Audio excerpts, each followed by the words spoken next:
చాలా తక్కువ మోతాదులో మనకు ఎక్కువ ఇంపాక్ట్ని క్రియేట్ చేసేటటువంటి ఎరువులు సూక్ష్మ పోషకాలు.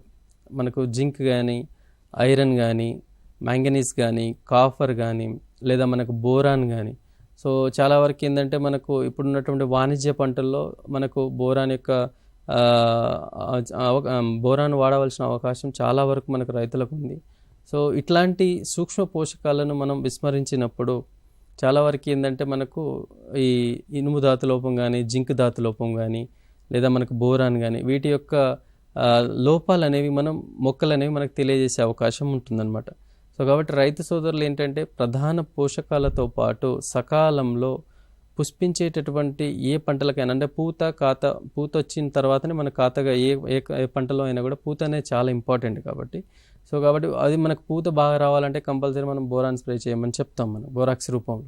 సో అటువంటి వాటి కోసం మనం చేయాలంటే సూక్ష్మ ధాతులో మనం రాకుండా చూసుకోవాలంటే ప్రధాన పోషకాలతో పాటు ఈ సూక్ష్మ పోషకాలను కంపల్సరీ ప్రతి పంటల్లో మనకు అవసరమైనంత మేర తప్పకుండా రైతు సోదరులు వాడడం అనేది జరగాలి.